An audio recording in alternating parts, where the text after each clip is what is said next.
Lo que se llamó el Palacio Negro de Lecumberri se ubica en la Ciudad de México, en la delegación Venustiano Carranza.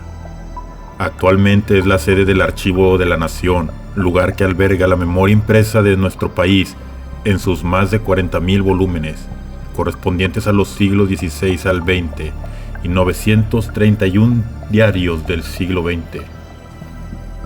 Todo disponible para la consulta del público en general. Antes de ser sede de tan importante archivo, este espacio fue una de las prisiones más temidas del país.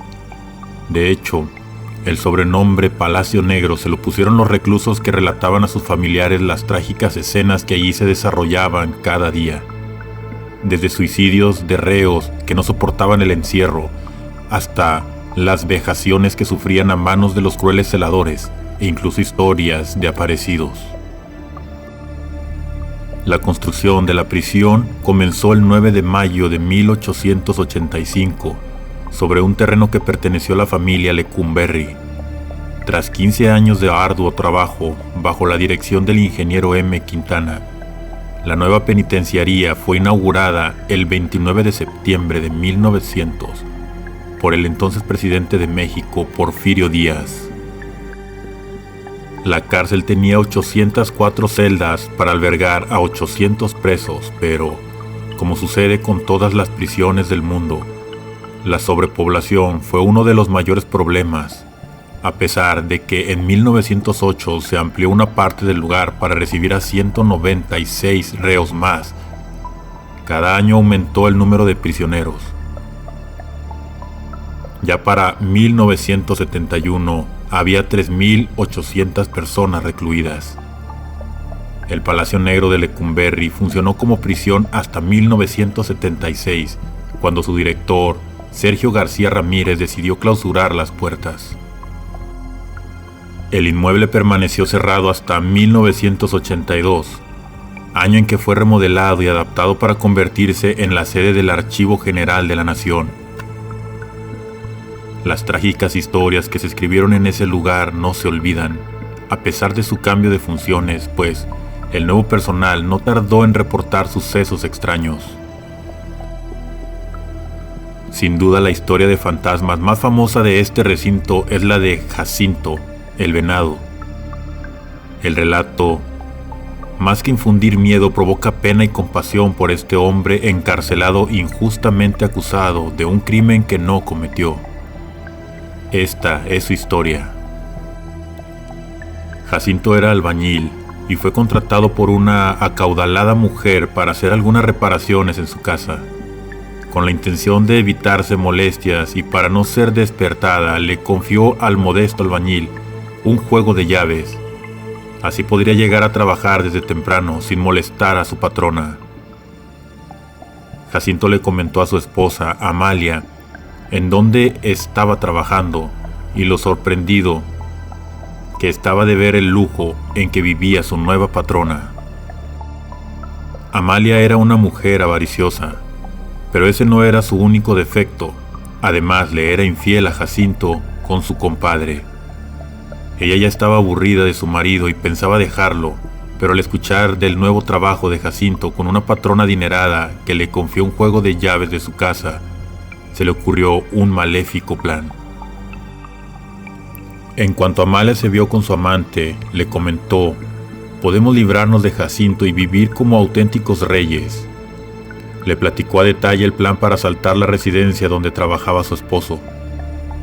El compadre escuchó con atención a la mujer y le dio algunas sugerencias para mejorar el plan. Que sea el próximo viernes, sentenció la malévola mujer. Ese día Jacinto regresó a las 2 de la tarde del trabajo y lo primero que hizo fue tomar una siesta. Amalia aprovechó ese momento para sacar de su bolsa el duplicado de llaves. La tarde transcurrió con normalidad. Ella se portó amorosa con él para no levantar sospechas. Al caer la noche, la mujer esperó que dieran las 12 para salir de su casa y encontrarse con su amante. Cuando llegaron a la casa de la millonaria, entraron sin ningún problema.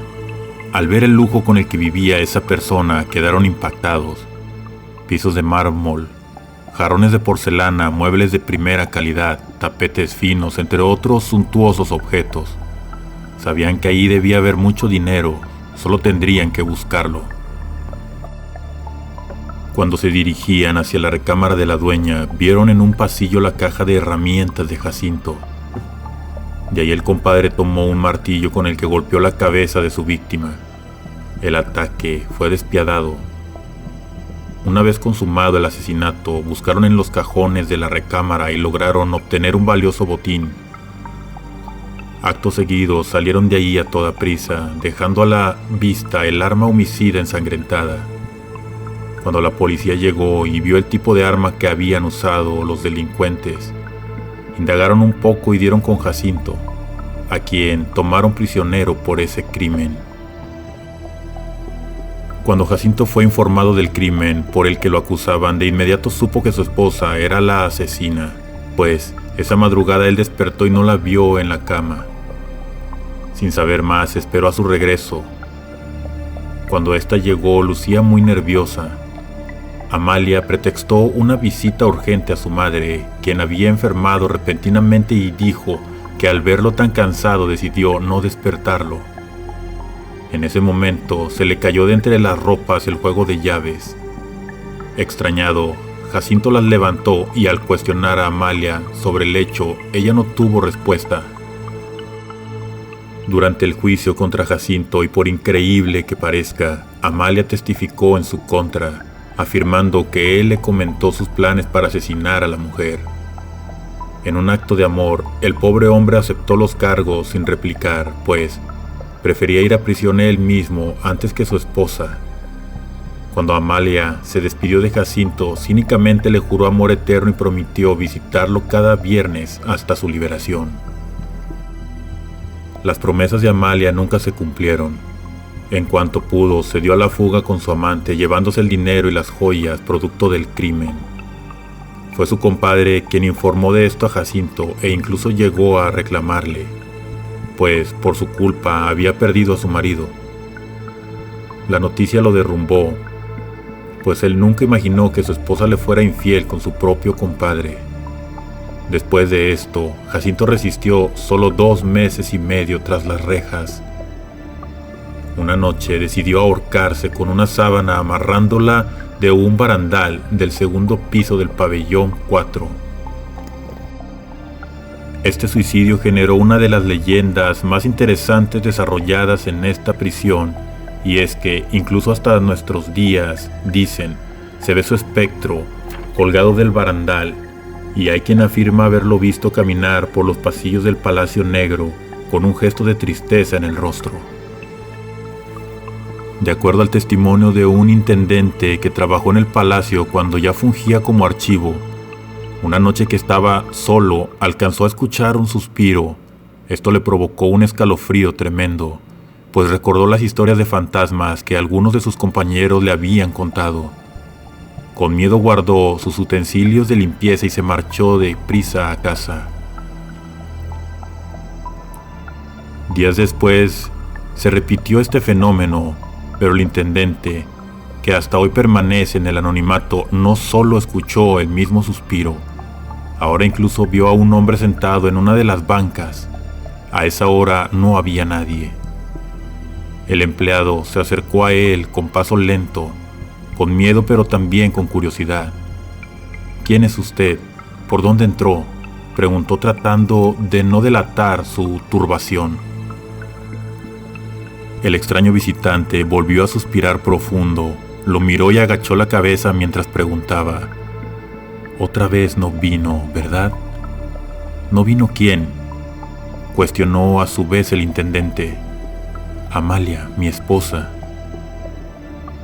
Esta respuesta tomó por sorpresa al hombre del aseo, quien por un momento despegó su mirada de su interlocutor para dejar su cubeta en el piso y recargar su trapeador en la pared. Cuando giró nuevamente hacia él para preguntarle otras cosas, el hombre había desaparecido. El intendente estuvo a punto de desmayarse. No tenía la menor duda. Se había topado con un fantasma. Según versiones que circulan de boca en boca, el intendente pudo notar que el hombre portaba un uniforme gris a rayas, Se veía gris por lo desgastado y sucio. Era el uniforme de un reo de los años 40. No parecía ser un fantasma, más bien se veía como un hombre enfermo, agotado, abatido y con una profunda tristeza. De acuerdo al testimonio de este informante anónimo, la aparición de Jacinto se repitió en otras ocasiones e incluso le relató su triste historia, pero la narraba en tiempo presente. El intendente intentó hacerlo consciente de que era un ánima en pena, pero el venado hacía caso omiso, se desviaba la conversación o simplemente lo ignoraba.